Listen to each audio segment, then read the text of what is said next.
Can you start by telling us your name? My name is Ryan Foster. And how old are you? I'm 42. Can you tell us a bit about your life growing up? Well, I started off being born in Zimbabwe, and I moved to England as a young boy, and stayed here for a few years, and then my parents split up, so my dad took me and my brothers back to Zimbabwe, and then we went to South Africa, and that's where I stayed until I came back here 16 years ago, so quite interesting. And yeah, I've been in Rochdale now for 3 years, and I really like it here. But the best memory, my auntie coming over to visit, and my granny coming over to visit us from Britain. Yeah, those were definitely two of my favourite memories, my family visiting us there. Yeah. So we had a very good time. And my grandmother was absolutely fascinated at how cheap food and was over there. She took us to McDonald's and she fed 5 of us for the same price she said it would cost for a meal for one person here. So, so yes, we loved it, yeah. And that's good. Would you say you're quite close with your family then? I'm close, but I'm not near my family. My family are more north in England. I'm here in Rochdale on my own, but I like it here, so I like being on my own. But I still talk to my family, and I'd like to go and visit them sometime, maybe for Christmas or something, and then that's cool. I'm mostly close with my brother Dion. I phone him almost daily, so yeah, we talk to each other a lot, but I love my family. Have you got any kids yourself? No, I'm gay, and I've not had children. I thought of maybe fostering or adopting when I got married, if I ever settled down, but at the minute, no children. Have you got a partner? I don't have a partner at the moment. I'm single. So all those guys out there, I'm right here. And yeah, definitely, I'm hoping to find love someday soon, yes. Yeah. Everyone needs love. Pardon? Everyone needs love. Yes, we do. We definitely need that. What do you look for in someone? I don't know. A sense of humour can make me laugh. Definitely needs to be able to make me laugh. Just, I like somebody with a bit of brains. I'm not fussy. I don't need to marry a genius. But it's some, brains or something, but yes, cool. No.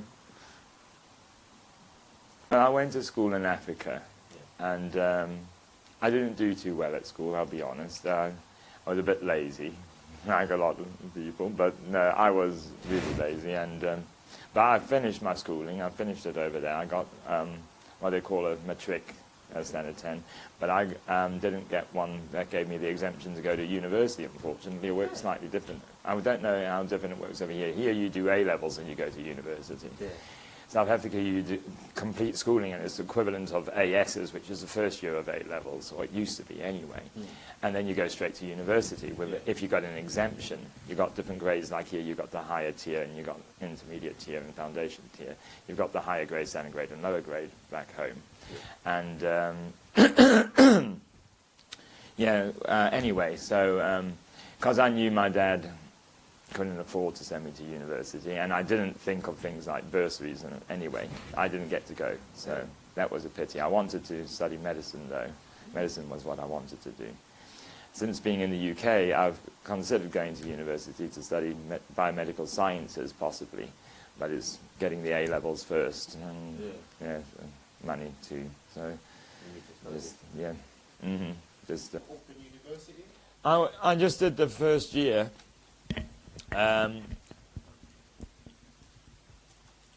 Complete the 120 credits. I had to go away for a summer school to do the practical part of the course, but I didn't know if I could get funding for the accommodation and transport there. The funding for the course itself was provided by the Open University, but accommodation and getting there was something else, and I didn't know if there were any bursaries or grants I could apply for, but I left it too late anyway to apply for them, so I ended up not going away for the practical part of the course. So I got the 60 credits for the certificate in natural sciences. But yeah, I didn't stay on to do the degree, unfortunately. They tried changing the course. I didn't like the changes they made at the time, and I left it. What was you studying?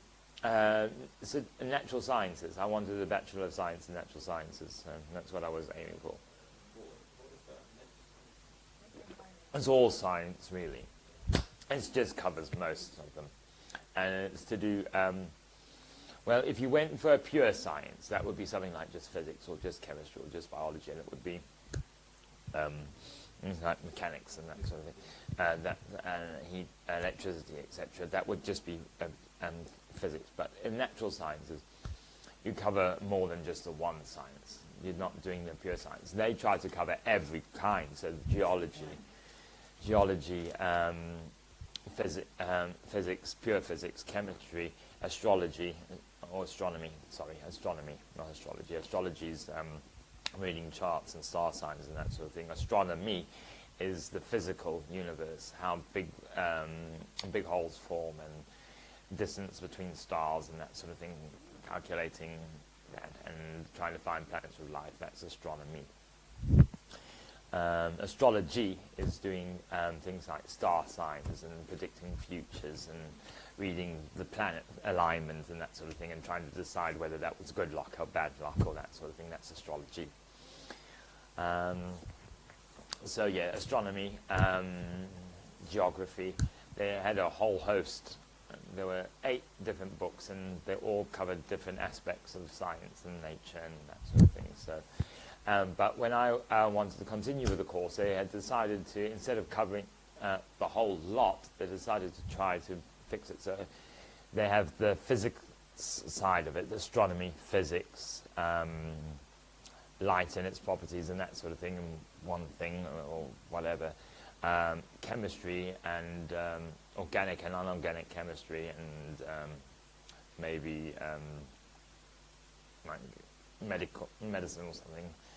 It's chemistry. The pharmaceutical side of it is one thing or something like that. But they tried to pigeonhole the sciences a little bit more: earth sciences, chemical sciences, physical sciences, biological sciences. They tried to do that sort of a thing with the course. So I didn't want to do that. I wanted to continue covering the scope of all the sciences, even if it's just little tad bits. They wanted to increase the course content but streamline the subject. So I didn't want to do that, and I left the course. So yeah, I wish I'd continued though with the biological sciences maybe. Talking about planets, like that's fascinating. Mm-hmm. Planets are named after Roman gods, with the exception of Saturn, I think. Saturn's the only one that isn't, I think. I'll need to check that up. But, for instance, Mercury was the messenger god. That's why they have the Mercury newspaper. It's passing the message. He was the messenger of the gods. I'm trying to remember what he's Greek. Whoever it was. Then Mars is Ares, the god of war. The Greek equivalent is Ares. Mars was the Roman equivalent. He's the god of war. Hermes was the messenger god for the Greeks, by the way. Hermes. That's why you have Hermes logistics that deliver parcels and that sort of thing. They're the messenger. So you had the Mercury newspaper and Hermes, the logistics company, messenger god. Then you had Mars, which was god of war, Ares. Then Venus, which is the god of beauty. I don't know what her name was in Greek mythology. Diana was a goddess of the hunt, and I don't know which one she was in Greek, I think. But Aphrodite, I think, might have been the goddess of love or something. Like the Cupid was the Latin equivalent, the Roman equivalent. Or Eros. Eros was Greek, Cupid was, Aphrodite might have been Venus. Anyway, goddess of beauty. Goddess of beauty, whoever the goddess of beauty was for the Greeks. Venus was the Roman equivalent. Then you have Earth. terra firma. Earth is the Latin, terra firma is the Greek, I think. That's ours. But I can't remember if we were a god or they were gods and we were just common. But then Earth, Mercury, Mars, Earth, Venus. How old are you now? I'm 42 now. 42? Yeah. You don't look 42. Thank you. I don't feel 42 either. Good. You don't look 42. Thank you. How old do you feel?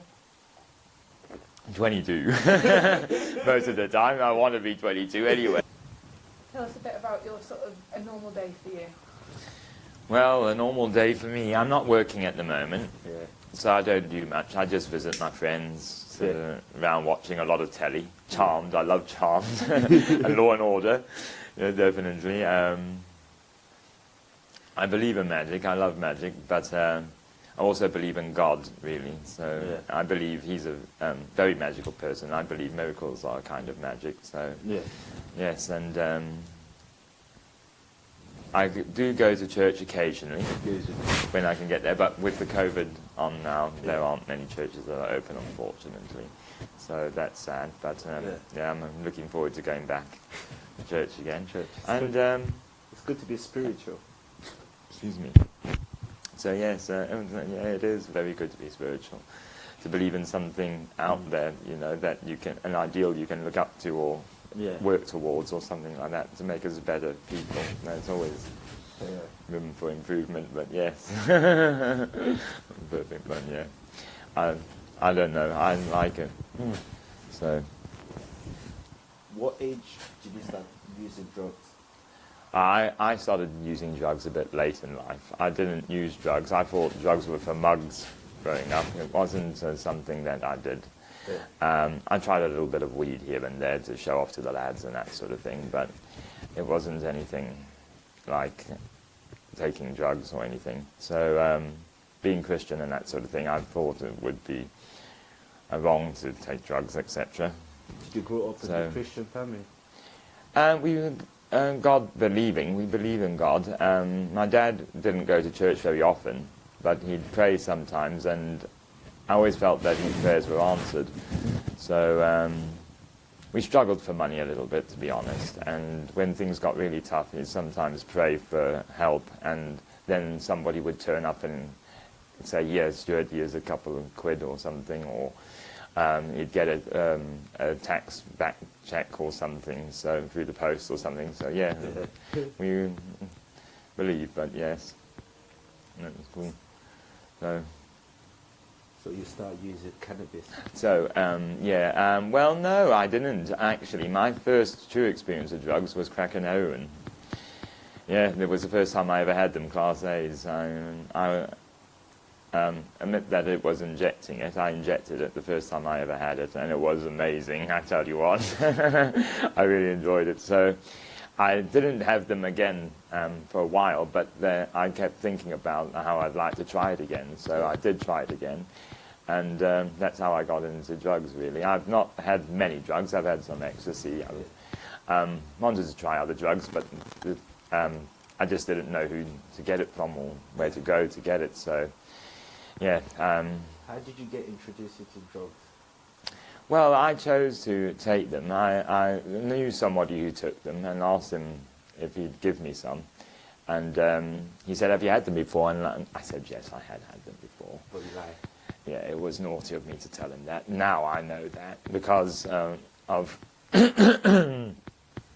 potential for overdose. I didn't know at the time. It wasn't something I was thinking about. But had I gone over, the poor man could have got into some serious trouble. So yeah, I'd rather, in hindsight, I would rather have not have let him give them to me. I would have rather got them myself, but never mind. And yeah, I enjoy them now, and I take them, and that's... Yeah. What made you want to try it that first time? I don't know.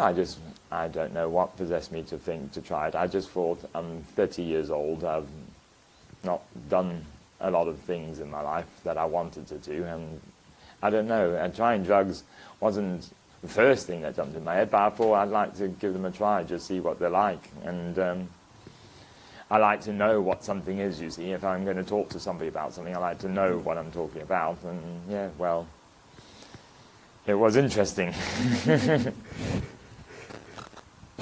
Do you regret it now, looking back at it, or would you still do the same thing? I think I might have, I think I would have still tried the drugs, but I would have gone about it differently. I would have tried to get the drugs myself or something.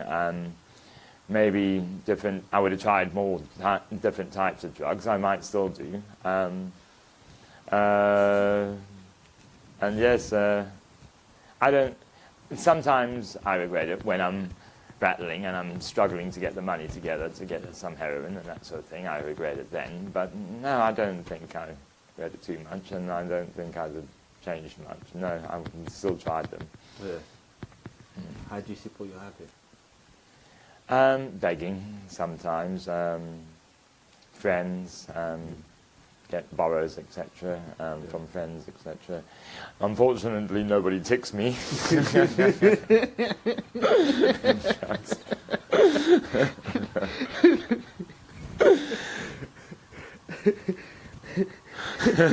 So yeah, we just get by struggling, yes, and we see where we can get them, and if people can help us out, and that's how I get by on the drugs, yes. How much you spend in a day? Well, I try to smoke as much drugs as I can. But it depends really on the day, especially when I'm begging. Sometimes I get the money pretty quickly, but I spend around 40 or 50 pounds a day on drugs. But if I could get more, I definitely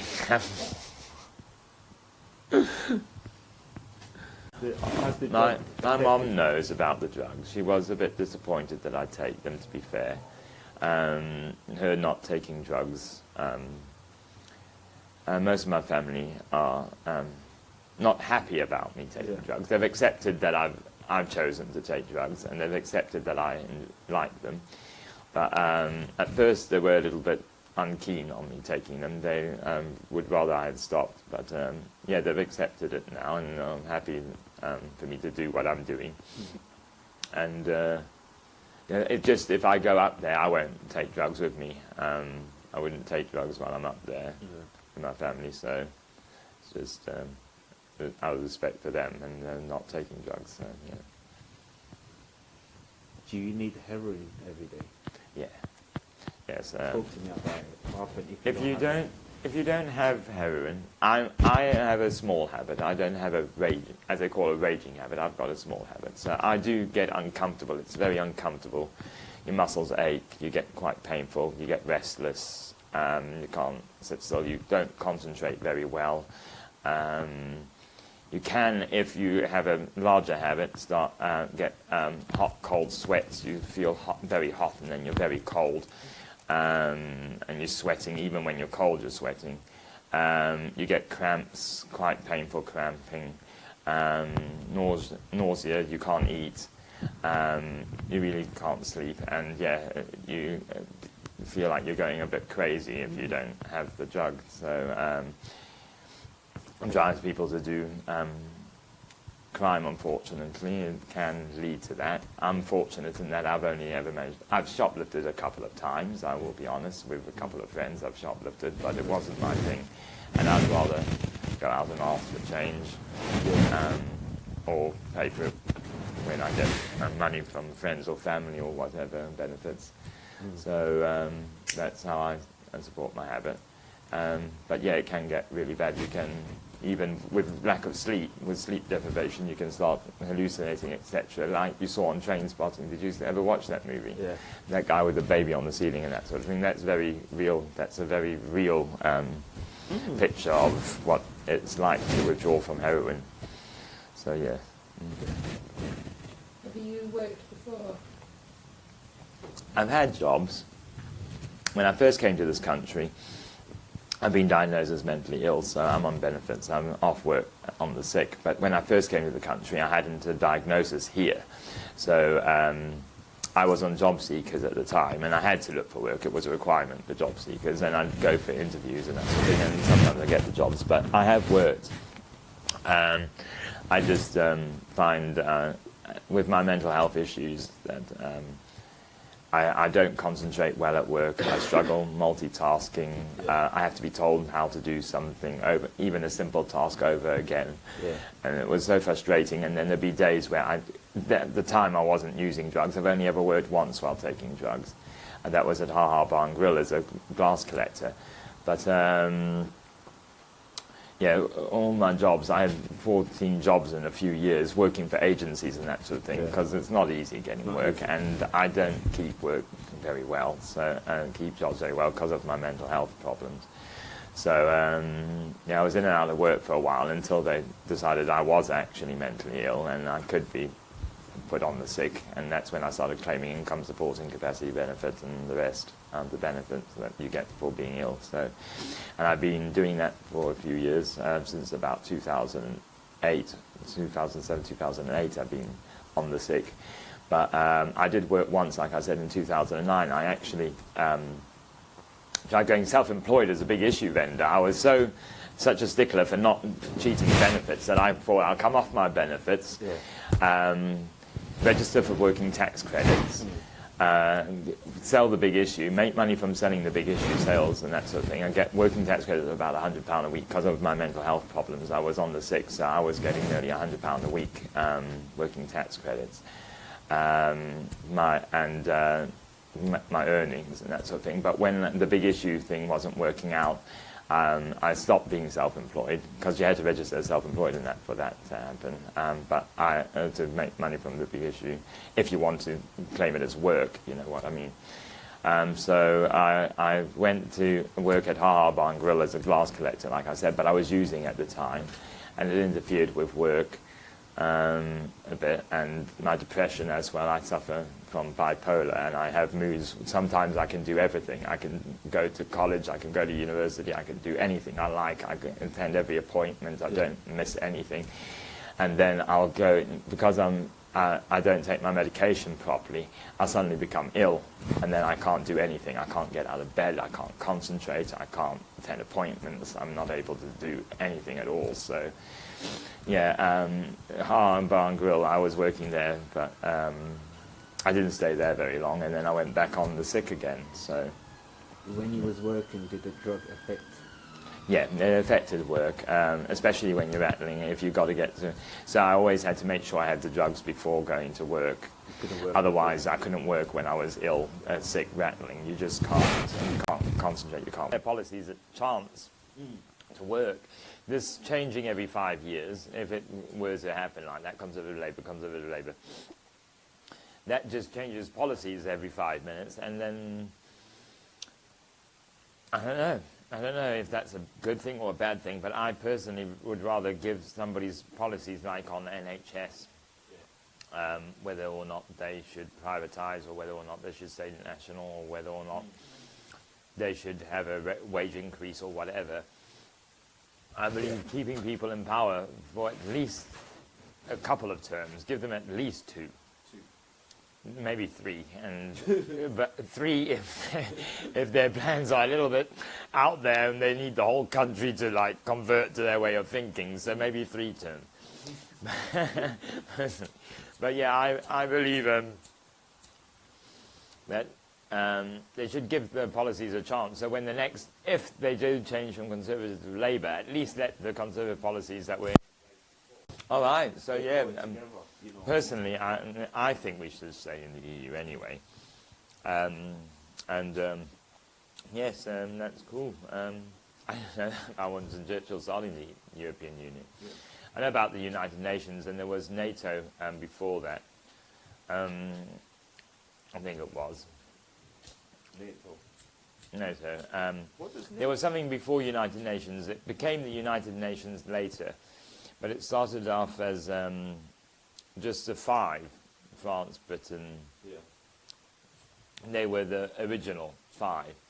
France, Britain, the ones that won the war, the States, Germany, Russia was one. Yeah. France, Britain, the United States, Russia. I don't know who would.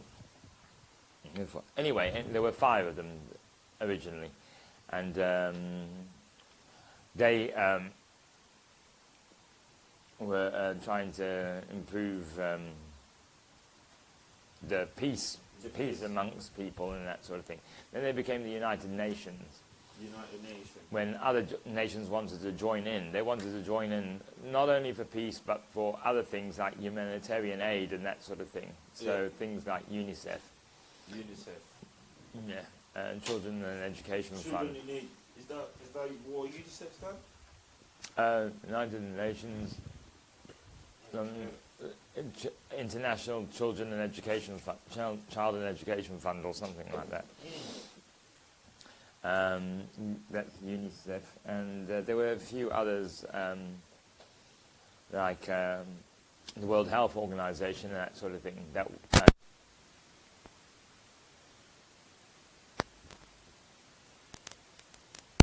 so I think that is a very good thing. They have some good policies, but like sanctions, bringing in sanctions against countries. Because you can't actually interfere, without invading a country, you can't interfere in their government, in how they govern their country, but you can interfere in how they trade with other countries. Yeah. And whether or not they have association with other countries by telling them, look, you do this, or we're not going to trade. If you keep trading with this person, or you keep associating with this person, we're going to stop playing with you. We're going to stop trading with you. Yeah, I think. Yeah. I know my own country, Zimbabwe, when Mugabe was in government, a lot of people were supporting him originally.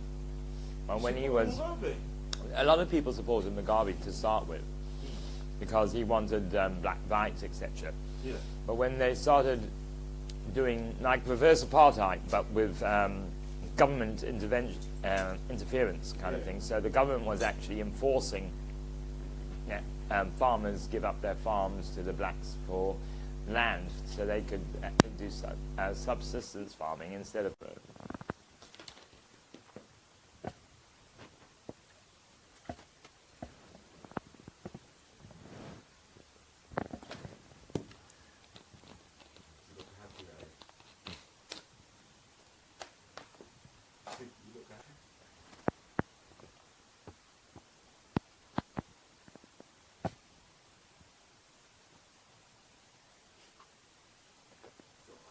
How was the drug affecting work? Yeah, as I said, so it would, if I'm really ill, I wouldn't be able to go into work at all, or it would affect my job. So yeah, the drugs and work. If you're going to work and have drugs, you need to have the drugs before going to work, or if you're somebody who has them after work, then yeah, that's your thing. Some people will have drugs like cocaine and that after work when they go out partying and that sort of thing. That's also perfectly acceptable as long as you can manage both. It's a hectic lifestyle though, especially when you become an addict. If you stop being a user and become an addict, it's very... What's the difference between a user and an addict? A user is somebody you can put down and stop and doesn't need to have it.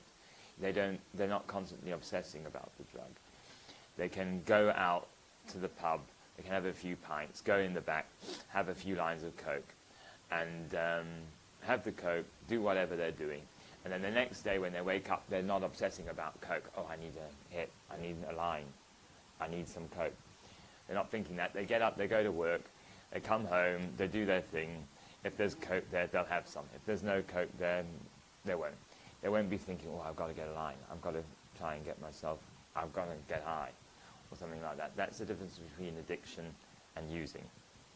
And when you cross the line into addiction, they believe it's a form of, some people believe it's a mental illness, some people believe it's a crutch, an excuse, something to get them through the day so they don't have to feel, so they don't have to deal with reality, so they don't have to cope.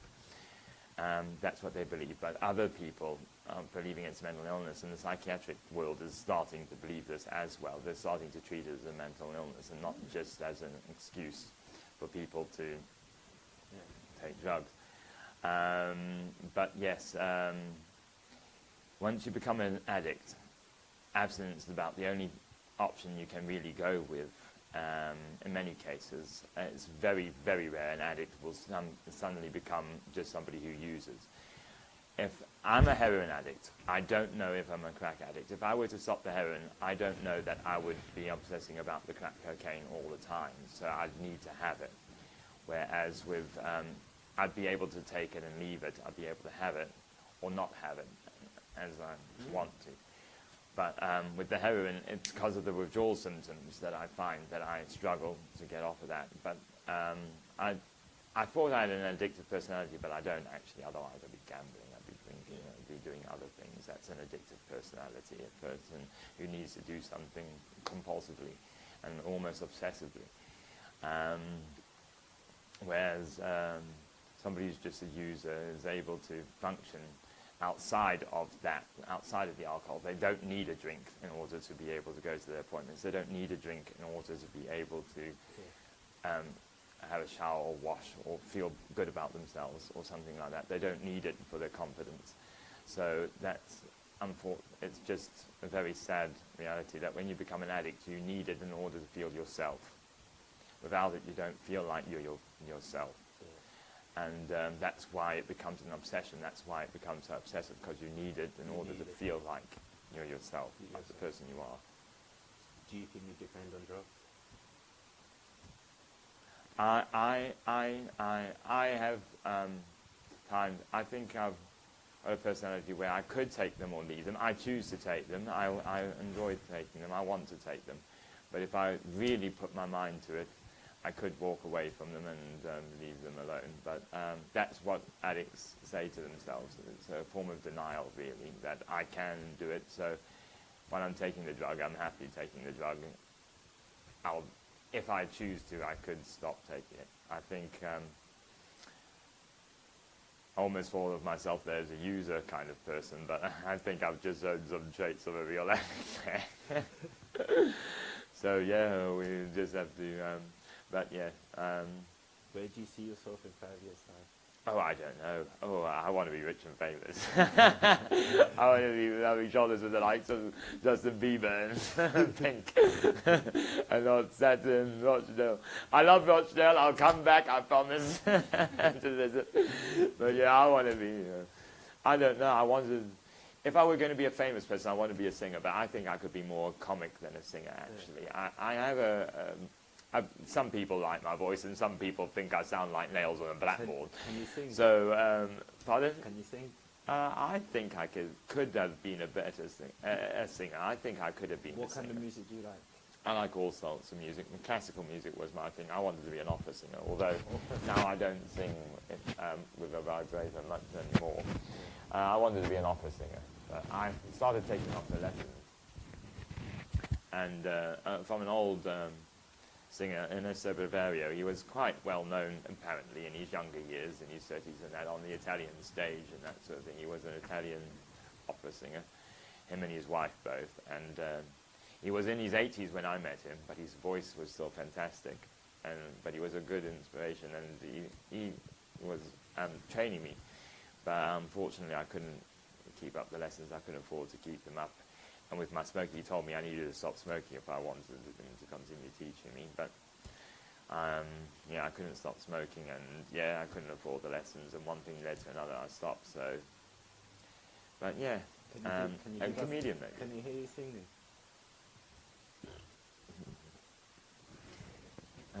No, I can't sing it. Go on, go on. Il te fedel, se speranio, cessa crudel tanto rigo. Wow. I think you've got an amazing You got an amazing voice. Thank you, guys. Do you love singing? I love singing. I used to sing all the time. I don't do it that much now. I'm too busy trying to make the pennies, but I used to just walk around singing all day. Have you got any advice for someone who's thinking about trying drugs? Don't. What's your That's advice? my advice. Yeah. Don't. Because you never know. It could lead to addiction. It could lead to accidental overdose. It could lead to death by misadventure. that means like somebody taking LSD and thinking they're Superman, climbing up scaffolding 6 stories up and thinking they're going to jump off and fly, and then they go splat. No, my advice is don't. I think people's attitude to money is wrong most of the time. People think money is a bad thing, and it's not really. It's not a bad thing. Money isn't a bad thing. It's not having money is not a bad thing. It's when money becomes everything, and you don't care who you tread on or how you get there or how you make the money. That for me is a sad thing.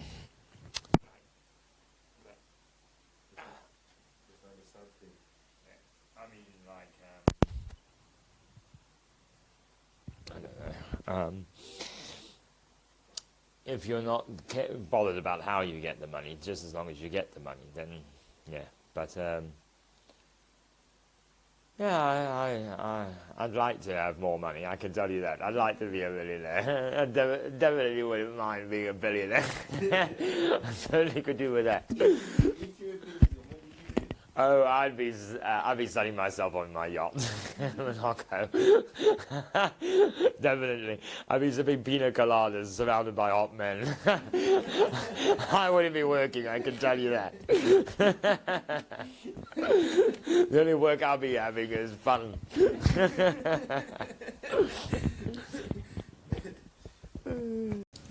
Thank you for watching Ryan's story. We're now just going to talk a little bit about it. Please don't forget to hit subscribe if you're enjoying this. Thank you. Ryan. I love Ryan. He's a good guy. He is. He's so sweet. He's so sweet. So he had quite a different, I would say, upbringing to you and I, but probably a different upbringing to me. Like, that must be tough, moving country to country, because he moved from South Africa to here. Yeah. And then back to South Africa when his mum and dad got divorced. He went back with his dad. That must be quite, not tough, but an adjustment at a young age, isn't it? I think a little bit confused. We'll be confused though. And just a bit like unsettling. Like, I think kids like routine, don't they? Like, just a bit unsettling. But he seemed to really enjoy his childhood. Didn't he? Like, one of his favourite memories was his it was his grandma, wasn't it, visiting? Yeah. And they went to McDonald's. And she was shocked at the price difference. Yeah, the price is, I think Africa, the price is cheaper than the UK.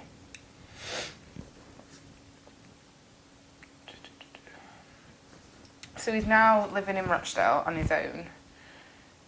Like, not just on his own, but like his family aren't around, so he's sort of got no support system. Although he talks to his brother, he said almost daily, I think. Yeah.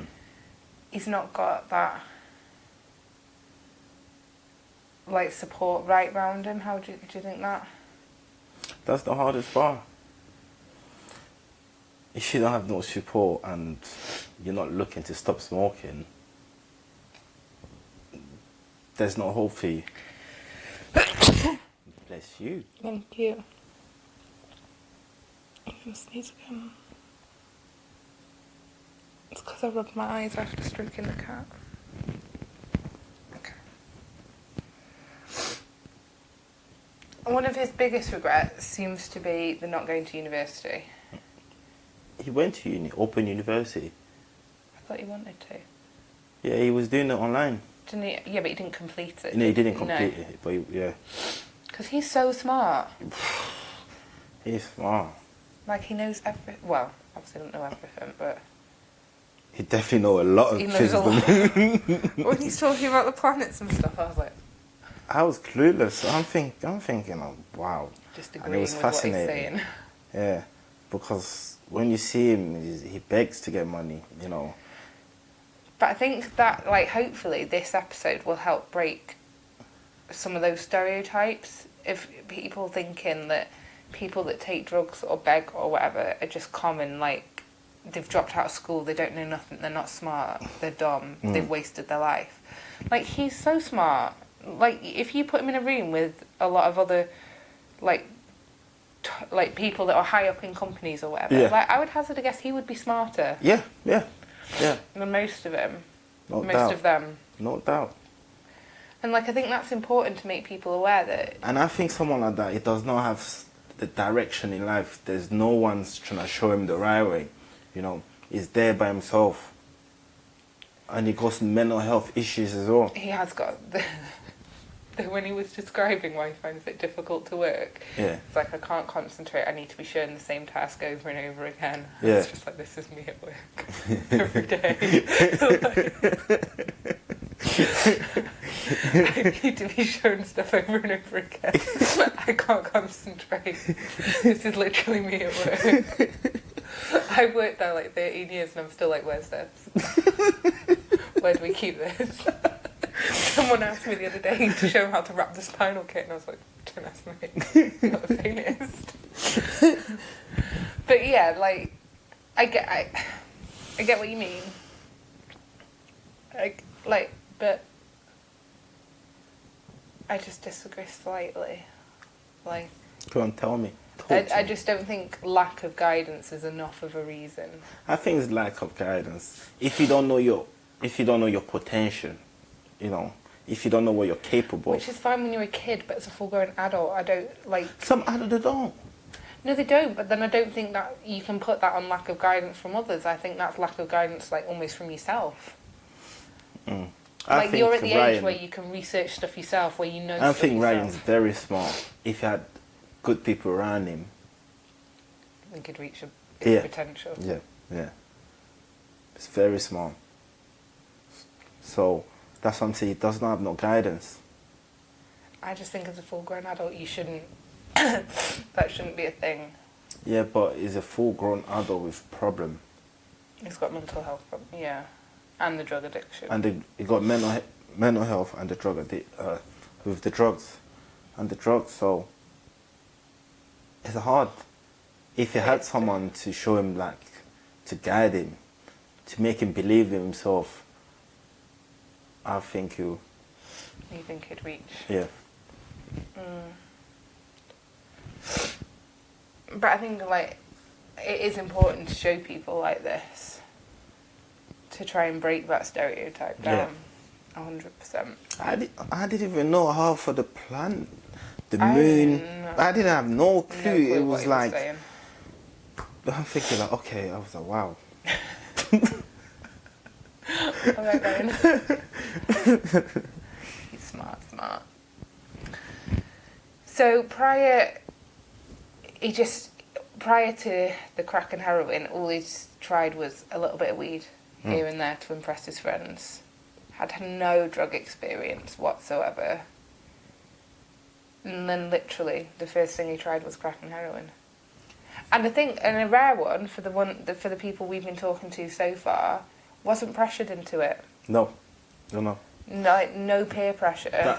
That's what I'm trying to say to you. If he had guidance, good people around him, he wouldn't have been around the drugs in the first place. The only reason he tried it because he wanted to find out what it was. You know, curiosity killed the cat. Literally. But if he had people around him, 95% he wouldn't try it. So I feel that's why I feel sorry for the guy. I just don't think, I don't know. Elaborate.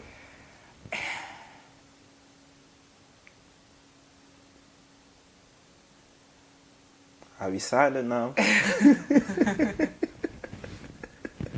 You now see why I need to be told stuff over and over again. I just think that I feel for him. I'm not saying I don't feel for him. Yep. But it was his choice. I agree with you. And I don't think you can... Like, it's not even like he's close. He's close with his family. He speaks to them daily, nearly daily. I don't think you can say it's a lack of guidance. I think it was his choice. I think it was lack of guidance, poor decision. He made a poor decision. It was a poor decision. It was a poor decision. And he didn't know what he was trying. The effect, he knew what he was trying, but the effect. I agree with you there, because he even tricked his friend into it, didn't he? And the first time he used, he injected. So yeah, That's yeah. even hard. But do you think anyone that I don't think anyone that tries drugs for the first time truly knows what they're getting themselves into. No. Because I don't think even, like me and you, would know. I think unless you've used, you do not know what you're getting yourself into. And then it's not your first time, is it? Yeah. Like, I don't think anyone knows what they're getting into. No. Truly knows. Because we can't understand it. We can't No one understand can that. It's easy for us to say addiction. this, to say that, but we can't literally understand. No. It's a different word. The principle are different. The way they think is totally different. So Completely should we different. blame them for the actions? Should Yeah, we, because there is a point where you have to be. It was your fault. He injected and lied to his friend about it and stuff. Yeah. And then he said he didn't have it again for a while, but he kept thinking about it. I think it's that rush. Like, But do you feel like that's the point where he could have turned his... Do you think if he'd just not taken it again... Like, obviously, in an ideal world, he wouldn't have taken it the first time. But if he'd just not taken it again... mm, It's difficult, isn't it? very difficult. I mean, like, I can't even give up chocolate, so, like, I don't like... And it's worse, almost, like, the minute you say, like, you can't have that, it Yeah. becomes almost all you think about it, and, like, you can't incorporate Temptation. crack and heroin into a healthy lifestyle. You can't. There's no way you can do it. It's totally Even different. though some of them claim to only do it once a month or once a week, like, just... No. I don't think you can. No. And so Ryan says that he begs to get his money. Yeah. Like, I don't know. Like, I just feel bad, like, I can't imagine how... And I know they're doing it because they want the drugs. So they are doing it, and they're doing it through choice. It just, like, it must feel degrading doing it. Very. Very. Like, it's a vicious circle, because the hate you must feel for yourself. Yeah. And yet you keep going round and round and doing it again and again and again. Like, you must begin to think so little of yourself. I would imagine, like, if I feel that low, I wouldn't do that.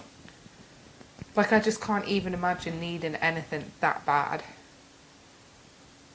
that I would resort to begging for it. Or even not being able to get anything. Because, like, even if I had no money and was absolutely starving, there's people that would feed me. Or that would give me money. Like, I just can't imagine not like... The drugs take control of the life. The drug control, right? Yeah. Is not in control. And I don't even know what the solution is. Like, as in, like, I'm not... In an ideal world, they wouldn't beg. But then how would they get the money? Like, I'm not saying that people that work should then sponsor a drug addict's drugs. But it just... I don't... So you want to sponsor them? No, like, That's what you that's said. what I'm saying. I don't think... Like, I don't think, obviously, that they should be given money for drugs. Yeah. But at the same time, like, having to beg and... Like, I know Ryan doesn't steal, but a lot of drug addicts have to steal and that to support their habit. Like, They got a choice. have they, though?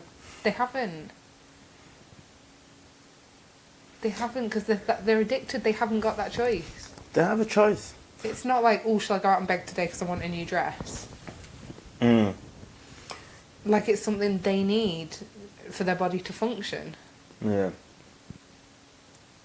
I don't know. I don't believe it's a choice. It's a choice to take drugs. Yeah. Yeah. It's a choice. But So once you've taken them and you've become an addict, Yeah. do you still think it's a choice?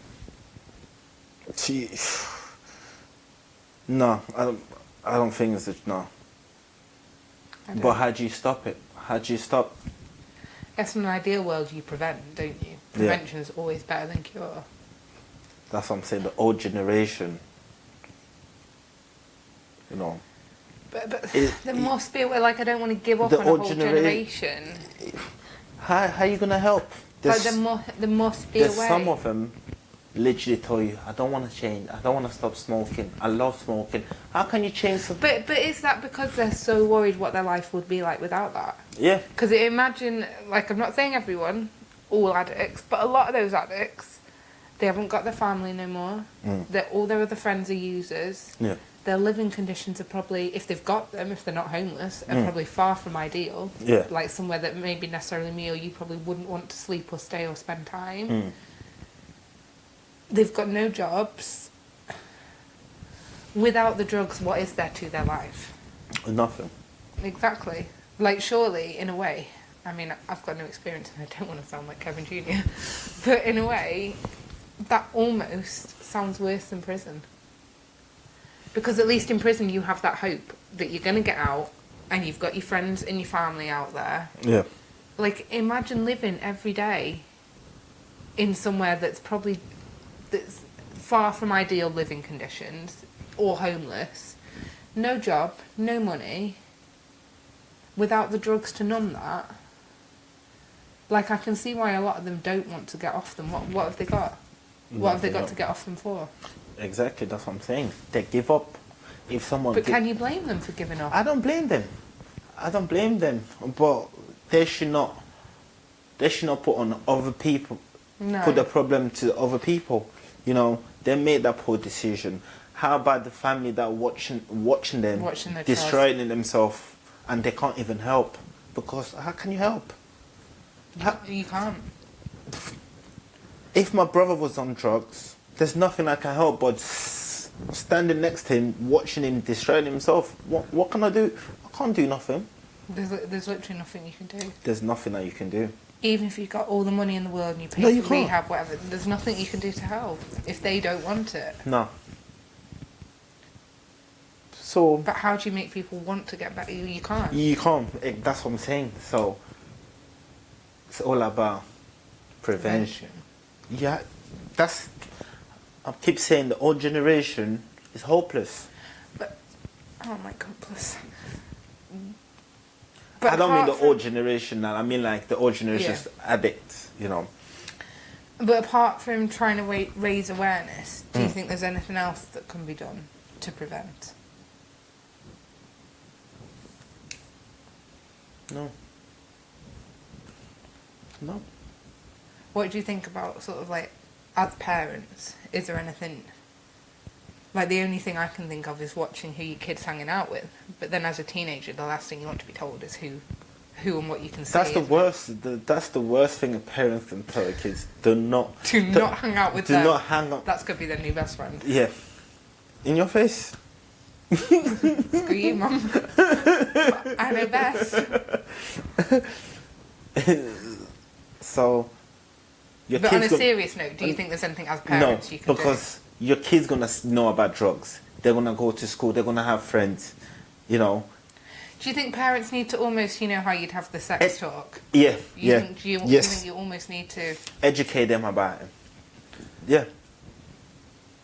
Literally, they have to. Because I think maybe a lot of parents don't even think about this. They don't even Like, think I about don't it. even remember having the sex talk, but like, I think if I've ever been talked to about stuff, like, I think it was probably weed. Like, I don't think parents ever even consider that the kids will be offered or be around They don't more think that serious because drugs. every parent think the kids are fucking angel. Not my mum. At some point, she did. So you don't think that, but why would you even have a conversation about drugs to your kids? The way they think, like, why am I on? But they don't know what's out there for them. They don't. No, They're going to be exposed to drugs. That's just fact. that's part of life. That's part of life. So the same way you're sitting down having a talk about safe sex, Yeah. you need to be Yeah. having a talk about... They're going to be exposed to Drugs. drugs, yeah. But most parents, they don't like that because the little boys, Can you imagine? I the little can't. boys. I know parents, they don't have a clue the kid sniffs. It's sad, isn't it? They don't have a clue. When it comes out, it's the Hollywood line from here to there. So they don't. The parents, they don't have no clue. They don't have no clue. But they realize when it's too late. And then they blame themselves. You know, like, how come I didn't see it coming? They start blaming themselves. But if you just have that little talk, show them. You Yeah. know, show them what the drug affects people's life. Definitely. Yeah. One last thing I wanted to just touch on is Ryan's amazing voice. Yeah. Because he's brilliant. It's brilliant. And it's so sad because you can almost see like the wasted potential. Like he had the potential to do so much with his life and drugs have taken it all away. The only thing that asked him stop smoking, just carry on singing. It's a choice. He made that choice. But I think people forget just because smoking's legal how addictive smoking is. Yeah. But it's just sad because you could see how different like his life could have turned out. Yeah. Like he said himself, he'd really like a family, kids, a partner. Like, He can have all of them if he decide, if he stop smoking, yeah. he can have that. But for him at the moment, that must seem so out of reach. No, that's like winning the lottery for him. You know, we might see that as simple. That's like winning the lottery for him. You know, so that's why you have to be grateful, like the way your life is, Because your normal, boring, everyday life is someone else's dream. it's someone else's dream. They just want to be clean, but They they don't just want want a normal to. They life. don't want to go through the process. People They don't want to put in the hard work. No, they don't want to put in hard work. They don't. They don't. I really hope Ryan continues to stay as healthy as he can and happy. Hopefully. Thank you very much for watching and we'll see you again soon.